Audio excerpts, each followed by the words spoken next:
চার্জে চলবে এবং একবার চার্জে 160 কিলোমিটার। 160 কিলো।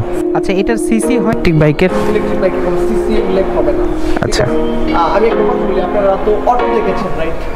অটো থেকে কোনো সিসি উল্লেখ না না, বাইকের সাথে আমার দেখা এলো, যেহেতু আমি বাইক লাভার, তো এখানে একটা ট্রিক বাইক আছে। বাইকটা লুক লাইক ভালোই লাগতেছে আমার কাছে। আমি ফ্রন্টে দুইটা ডিস্ক ব্যবহার করা হয়েছে, না ফ্রন্টে দুইটা হাইড্রোলিক ব্যবহার করা হয়েছে, অ্যান্ড পিছনেও এটা একটাই ব্যবহার করা হয়েছে। আচ্ছা, হাইটটা একটু উঁচা না, একটা স্পোর্টি লুক দেওয়ার চেষ্টা করছে ওনারা। আমার কাছে দেখে ভালোই লাগলো। প্রথমত আমি যখন দেখছি এই বাইকটা ইলেকট্রিক বাইক, তো তখন ভাবলাম একটা ভিডিও মেক করা যায়। বাংলাদেশেও একটা ইলেকট্রিক বাইক আপকামিং লঞ্চ হতে যাচ্ছে, রিভো। আমার কাছে একটা জিনিস লাগলো, একটু ব্যতিক্রম লাগলো, সেটা হচ্ছে ফ্রন্টে হচ্ছে দুইটা হচ্ছে ডিস্ক এখানে। ও থ্যাংক ইউ। আসেন আপনাদের একটু চাবিটা দিয়ে একটু দেখানোর চেষ্টা করি এটা স্পিডোমিটারটা কীরকম।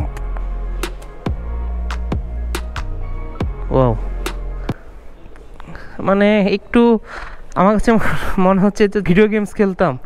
স্পিডোমিটারটা আচ্ছা, এটা কি টাচ নাকি? টাচ না। তো স্পিডোমিটারটা আপনাদের কাছে কেমন লাগছে কমেন্ট করে জানাতে পারবেন। তাহলে এটা আপকামিং বাংলাদেশে লঞ্চ করবে, তো এটা চার্জে 160 কিলো যাবে।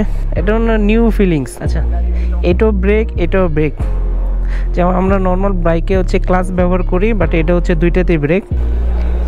আর এটা দিলে হচ্ছে সামনে যাচ্ছি, আর এখানে ব্যাক গিয়ারও দেওয়া যায়, যে আর আছে, আরটা যদি প্রেস করি তাহলে দেখেন রেয়ারে চলে যাচ্ছে। এলো ব্যাপার স্যাপার।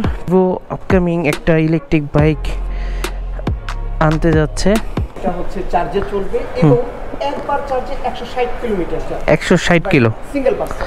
আচ্ছা, যখন হচ্ছে যে ডুয়েল পারসন আসবে তখন হচ্ছে যে 40 কিলোমিটার মাইনাস হবে। ঠিক আছে, মানে ঢাকা শহরের জন্য কিন্তু পারফেক্ট। আর এটার হাই স্পিড হচ্ছে যে 120 কিলোমিটার লাইক দ্যাট, বাট এটার পাওয়ার অনেক বেশি। আচ্ছা আচ্ছা, এটার হর্স পাওয়ার কিরকম আছে? হর্স পাওয়ার অ্যাপ্রক্সিমেটলি হচ্ছে 13 পয়েন্ট সামথিং, অ্যাজ লাইক পালসারের মতো। আচ্ছা আচ্ছা, বাইকটার মানে কেমন লাগছে আপনাদের কাছে একটু কমেন্ট করে জানাবেন। Thank you so much.